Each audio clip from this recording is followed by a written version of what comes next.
The team format, it'll be Niwa to serve first. Koki Niwa, second overall pick in the MLTT draft this year. This is his first season in the league. And Brian, the matchup here is going to be very interesting. Got two left-handed players. Nikhil likes to play a lot of off-pace shots, brings his opponent in, moves him around.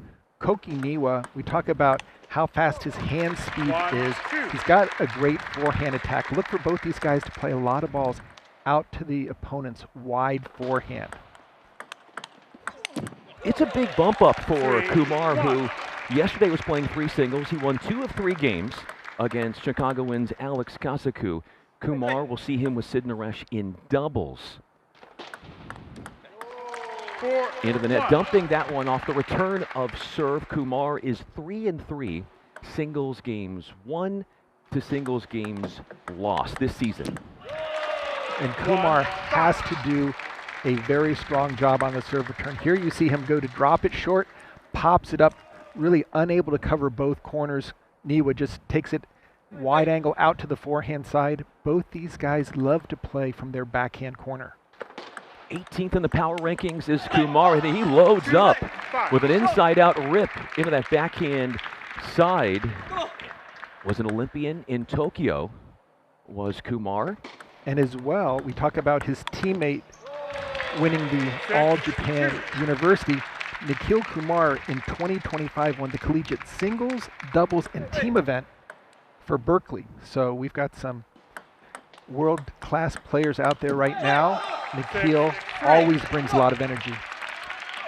Niwa does as well. He'll be serving here. Yesterday beat Benedict Olaw, winning the first 2 games, 11-8, 11-7, then fell in the third game, 9-11.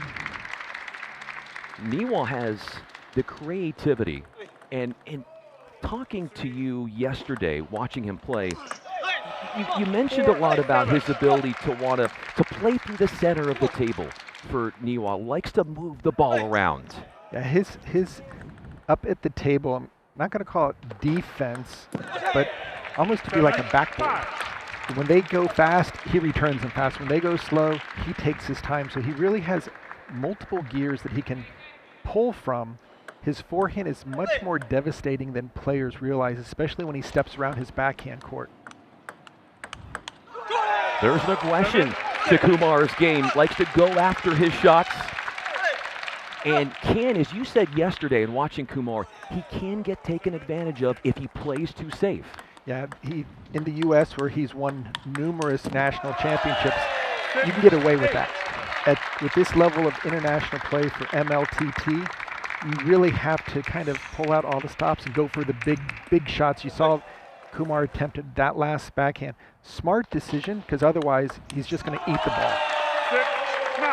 Not only have these two never faced off, it's the first time these two teams in MLTT history have squared off.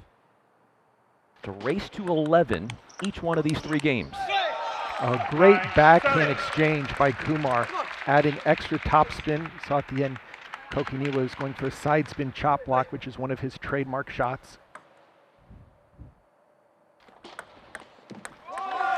Has run into some trouble with the push off the returner serve. A few of those off the second ball have found the net, and Niwa has ample opportunities to close out this first game.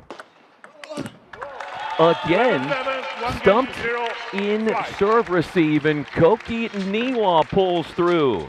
Niwa has won 2 medals in the Olympics. Playing 1 singles and living up to that moniker with a strong start. Second game coming up.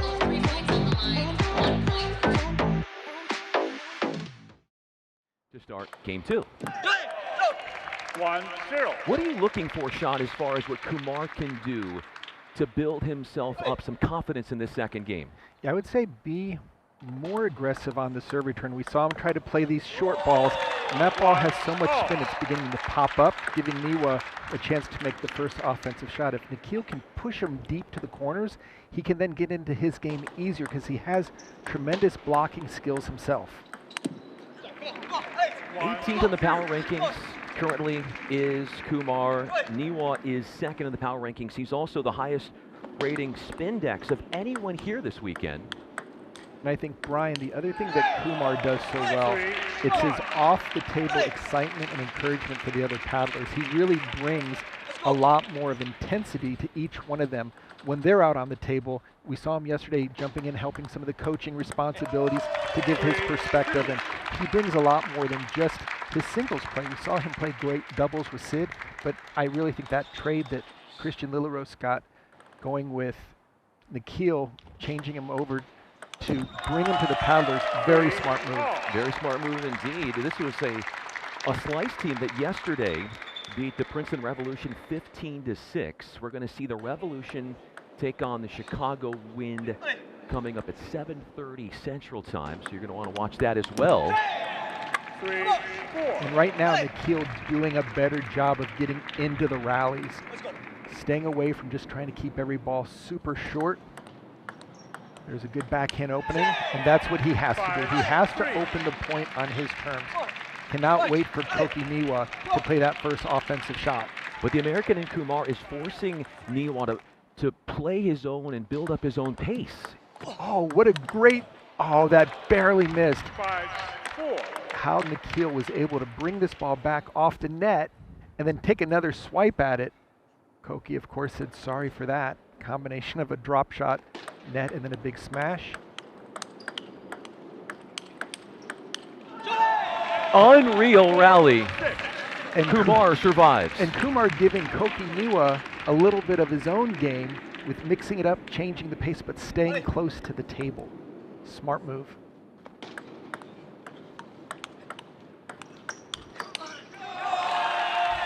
Opening up with the attack was Niwa. There was a counter drive from Kumar, who's missed the table. He's also found a few in the net. How does he clean things up from an air standpoint? Yeah, I think the main thing is just being more offensive-minded. And look what happens when you just toss a softball up. Niwa's going to turn on that ball, and he'll go in either direction off of these weak openings. Kumar, just keep the confidence, go for the shot. Don't expect Koki Niwa to really miss an easy ball. He's going to power it through you if you're not ready.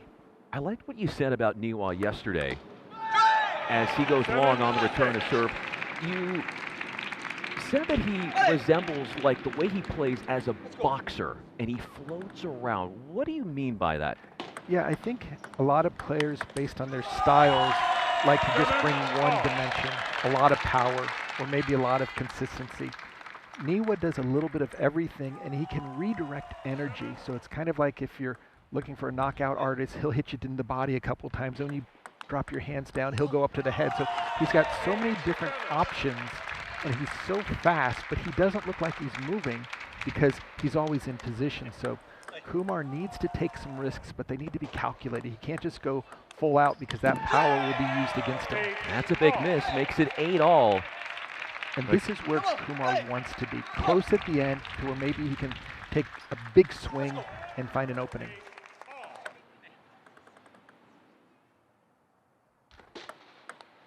Oh, nice deep push there. Great combination. Started with that deep push, got a soft opening, and then Kumar just punched it through. But you're going to see a lot of Kumar in between points. Likes to talk to himself. Even told me he likes to refer to himself in the third person to charge himself up in between rallies. Oh, he went for another deep push, just took it too early, and we are tied up at 9 apiece here in game 2. So what's it going to take for one of these two to separate from each other in the second game? I mean, right now with Niwa's serve, Kumar, I would stay away from the short ball return. I would go ahead and be aggressive. Oh, he went for it, and it did not pay off, but he had the open court. Not a bad shot selection, but you got to make it land. The overt aggression backfires, and it's game points for Niwa.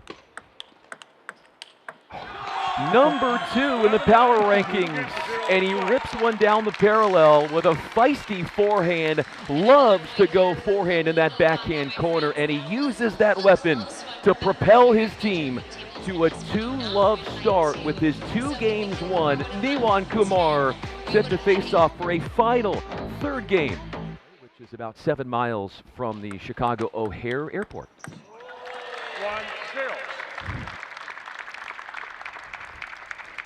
We're also about 20 miles from downtown Chicago.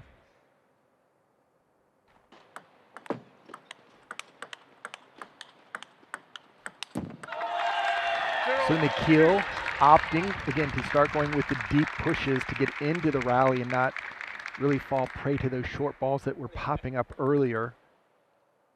Right tactics, just need to execute and be careful when Koki starts stepping around that backhand corner. He's got a lot of options. You can see him actually stepping early before the ball's crossing the net. And that's a nice combination by the paddler. Goes hard to the backhand, off the cross court for Kumar, using pace.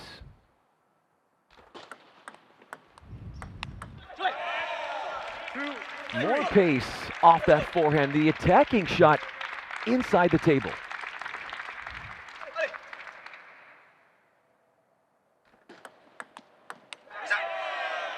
That's not a bad return by Kumar. He takes a little bit of spin off the return, just kind of tosses it over the net, not giving Koki much to work with, and it was just a mistiming by the slice.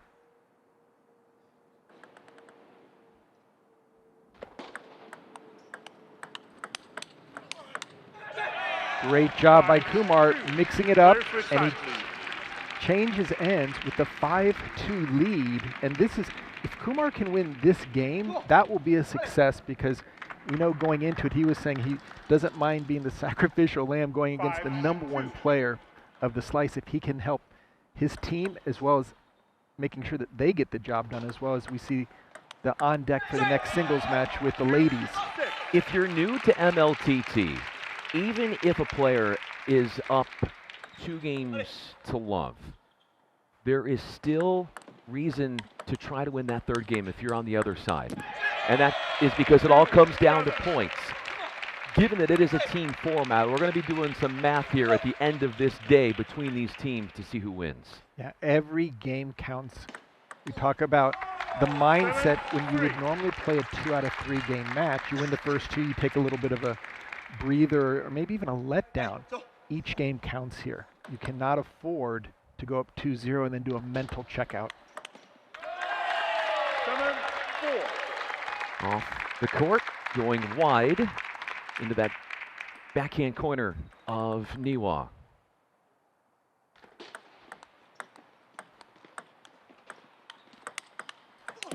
Exchanging pushes and then going down the line, a rip with the forehand.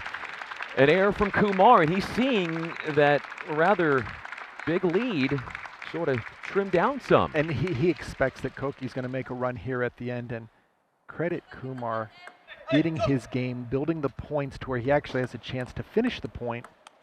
There's a safe opening there, but you can just see how Koki turns the table so subtly, and here's a timeout. Format is everyone on the team has the right from the rules to provide some coaching advice. And Niwa evens it up, 7 apiece.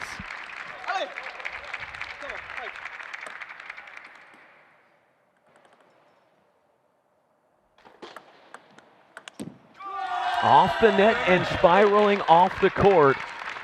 That lead has gone away, and Niwa looking to pull off the sweep. He's 3 points away from doing that. And how calm does Koki Niwa look? I mean, regardless of the score, same facial expression, hasn't taken any big or crazy shots, just keeps the ball on the table, moves it around. He's also not going to get, as you've referenced, he's not going to get bullied off the baseline. He is going to stay tight to the baseline, even with the depth that the shots are coming at him. And what a turnaround, game points.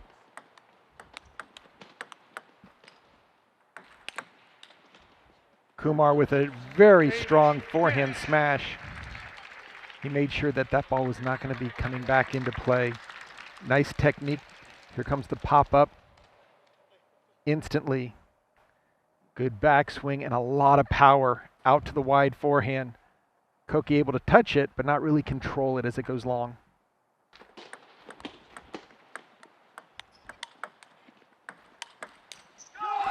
Flashy finishes from Niwa, pulling off the sweep. An optimal start for the New York Slice. 3 points on the board for them thanks to Niwa's heroics. Coming up, we go to 2 singles. Choi Hae-yoon will take on fresh off the airplane from Tokyo.